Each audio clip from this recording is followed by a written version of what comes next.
అందరికీ నమస్కారం. ఈరోజు కథ పంతం ప్రేమ పార్ట్ 45. ఇక స్టోరీలోకి వెళ్తే next day morning kitty kitty అంటూ పిలుస్తున్న పిలుపుకు బద్ధకంగా కళ్ళు తెరిచింది భాను. తన ఎదురుగా నిలబడి ఉన్న అనుపమని చూసిన భాను గుడ్ మార్నింగ్ దీదీ అని అంది.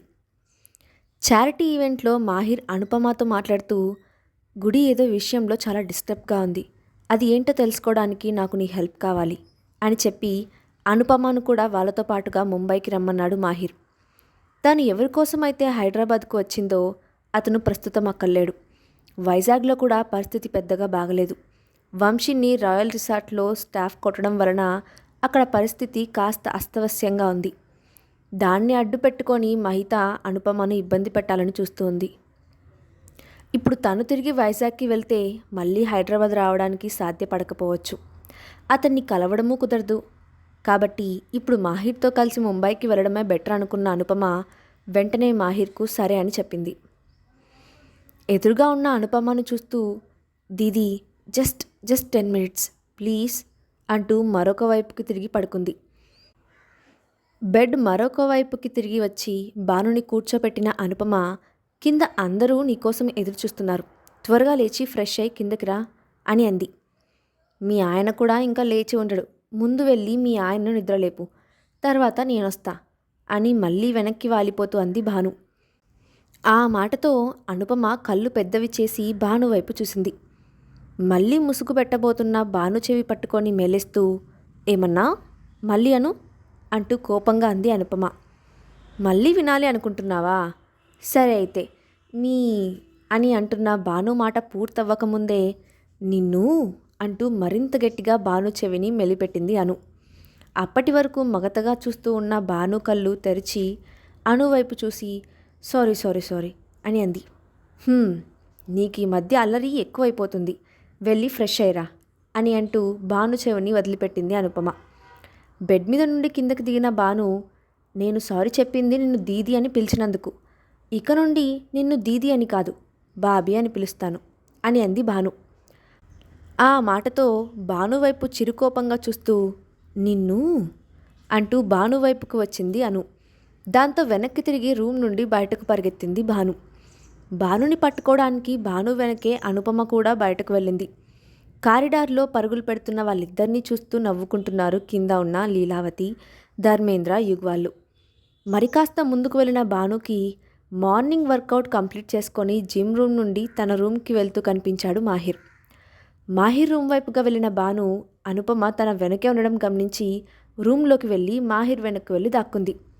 భాను వెనకే రూమ్లోకి వెళ్ళిన అనుపమ ఎదురుగా ఉన్న మాహిర్ని చూసి బ్రేక్ వేసినట్టుగా ఆగిపోయింది.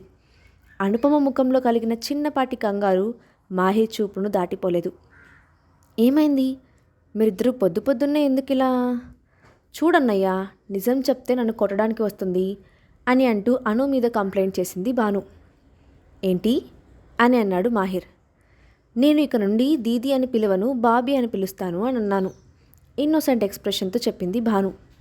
అది విన్న మాహిర్ నవ్వుతూ ఓ అయితే ఈ ఇంటి కోడలు ఈ ఇంటి కూతుర్ని కొట్టడానికి వచ్చిందా అని టీస్ చేస్తున్నట్టుగా అన్నాడు మాహిర్. ఆ మాటలు విన్న అనుపమ కళ్ళు పెద్దవి చేసి మాహిర్ వైపు చూసింది.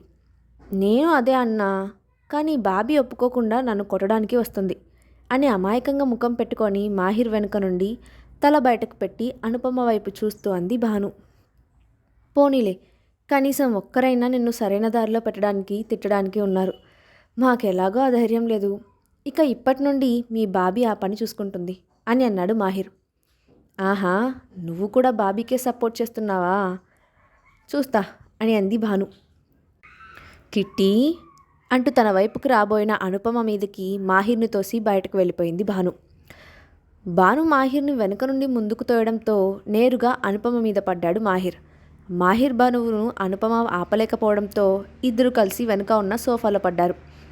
అదంతా రూమ్ ఎంట్రన్స్ దగ్గర నిలబడి చూసిన భాను చిన్నగా నవ్వుకొని అక్క నుండి తన రూమ్లోకి వెళ్ళిపోయింది.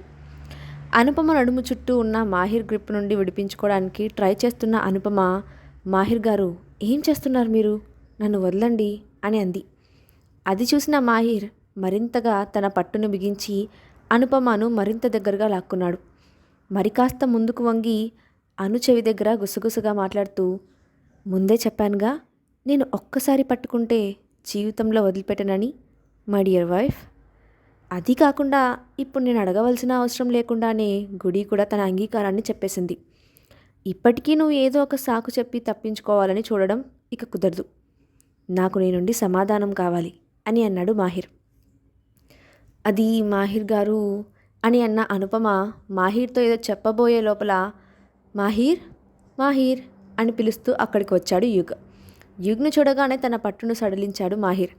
అదే అదునుగా మాహిర్ను వెనక్కి నెట్టింది అను.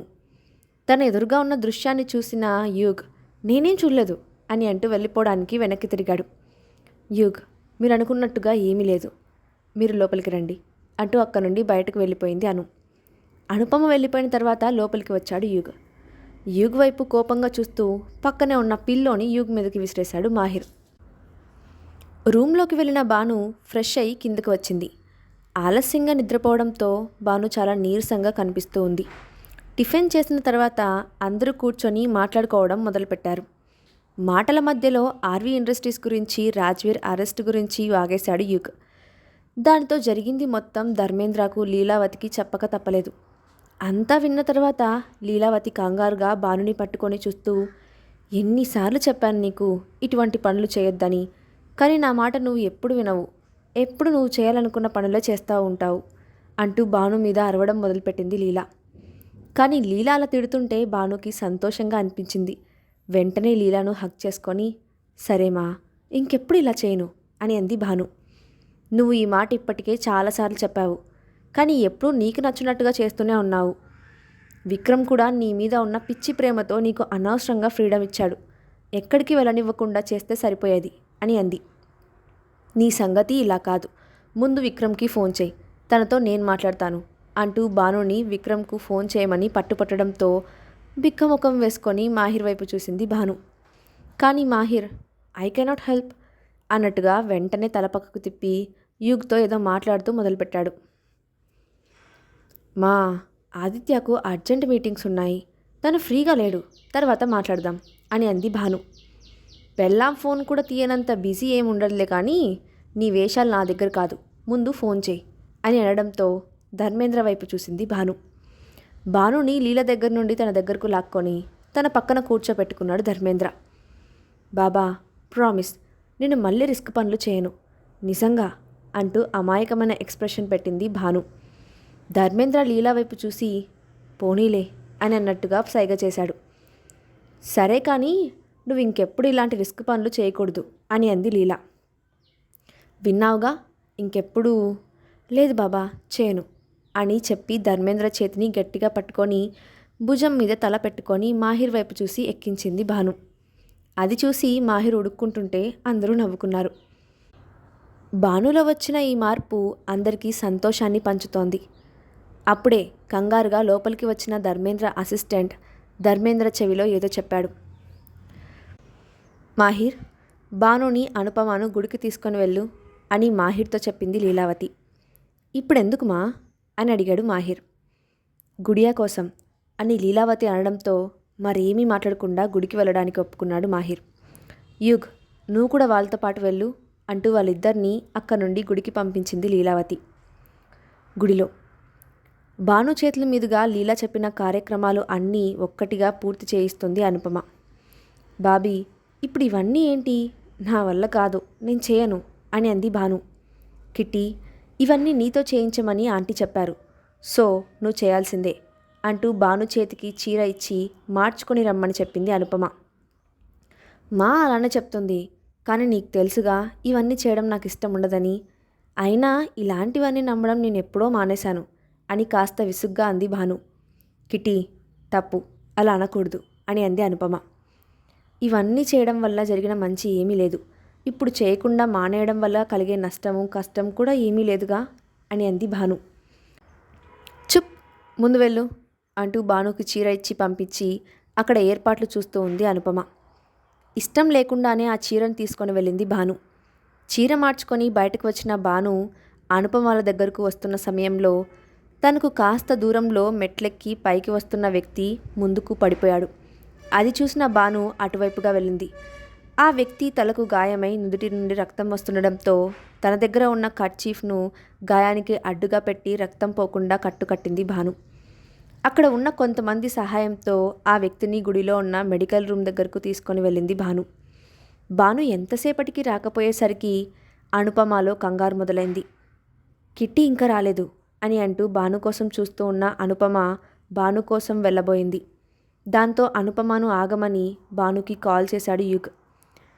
కాల్ లిఫ్ట్ చేసిన భాను, నేను మెడికల్ రూమ్ దగ్గర ఉన్నాను, వచ్చేస్తాను అని చెప్తుండగానే, వాట్, నేను ఇప్పుడే వస్తున్నాను అని అన్నాడు. హలో, చెప్పేది విను అని భాను అంటున్నా అదేమీ పట్టించుకోకుండా కాల్ కట్ చేశాడు యుగ్. యుగ్తో పాటుగా మాహిర్, అనుపమ కూడా వచ్చారు. భాను దగ్గరకు వచ్చిన మాహిర్ కంగారుగా భానుని చూస్తూ, నువ్వు బాగానే ఉన్నావా, నీకేం కాలేదుగా అని అడిగాడు. అన్నా, నాకేమీ కాలేదు, నువ్వు కంగారు పడకు, కింద పడిపోయింది నేను కాదు, ఇతను అంటూ ఆ వ్యక్తిని చూపించింది భాను. భాను చూపించిన వ్యక్తి వైపు చూసిన మాహిర్ కళ్ళు కోపంతో మారిపోయాయి. గుడి, వెళ్దాం పదా అంటూ భానుని తొందర పెట్టాడు మాహిర్. అతనికి ఎలా ఉందో తెలుసుకొని వెళ్దాం అని అంది భాను. అదంతా ఏం అవసరం లేదు, వెళ్దాం పదా అని అన్నాడు మాహిర్. ఇప్పుడు ఏమైందని, జస్ట్ 2 నిమిషాలు అంతేగా. భాను, ముందు వెళ్దాం పదా. అన్నా, ఇప్పుడు ఏమైందని ఇంత కోపం అని అంది భాను. నిన్ను ఒంటరిగా ఎక్కడికి వెళ్ళొద్దని చెప్పానా, అయినా ఎందుకు వెళ్ళావు.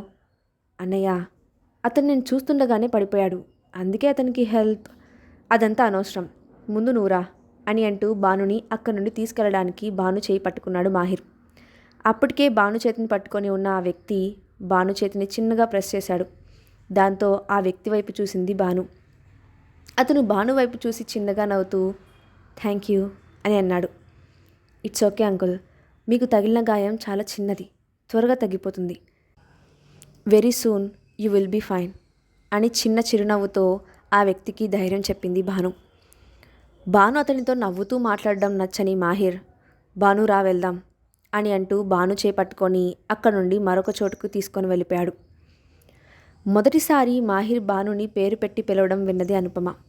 దాంతో మాహిర్ చాలా కోపంగా ఉన్నాడని అర్థం చేసుకున్న అనుపమ, అది మాహిర్ గారు, కిట్టి అతనికి అని అంటున్న అనుపమ మాటను పూర్తి కాకముందే మాహిర్ అనుపమ వైపు చూస్తూ, ముందు వచ్చిన పని త్వరగా పూర్తి చేయండి అని చెప్పి వైబ్రేట్ అవుతున్న ఫోన్ వైపు చూస్తూ అక్కడుండి పక్కకు వెళ్ళిపోయాడు. దాంతో మరేమీ మాట్లాడకుండా సైలెంట్గా భానుని తీసుకొని వెళ్ళిపోయింది అనుపమ. పక్కకి వెళ్ళిన మాహిర్ తన ఫోన్ ఆన్ చేసి చూశాడు. అప్పటికే ద్వాపర్ నుండి 2 మిస్డ్ కాల్స్ వచ్చాయి. దానితో ద్వాపర్కు కాల్ చేశాడు మాహిర్. ఫస్ట్ ఇంకే కాల్ లిఫ్ట్ చేశాడు ద్వాపర్. కాల్ లిఫ్ట్ చేసిన ద్వాపర్తో ఏం జరుగుతుంది అని అన్నాడు మాహిర్. సార్, మిస్టర్ రాజీవ్ సార్ను కలవడానికి వస్తున్నారు. అంతేకాకుండా ఈరోజు మార్నింగ్ అవర్స్లో రాజ్వీర్ను బెయిల్ మీద బయటకు తీసుకువచ్చారు అని చెప్పాడు ద్వాపర్. అది విన్న మాహిర్ పిడికిలి బిగుసుకుంది. కొంచెం సేపటి తర్వాత అనుపమను మాహిర్ పిలవడంతో భానుని అక్కడే వదిలిపెట్టి మాహిర్ దగ్గరకు వెళ్ళింది అనుపమ. తర్వాత ఏం జరిగిందో నెక్స్ట్ పార్ట్లో చూద్దాం. అండ్ ఈ స్టోరీ అప్డేట్ ఎలా ఉందో కింద కామెంట్ బాక్స్లో మీ ఒపీనియన్ని షేర్ చేయండి. Thanks for watching.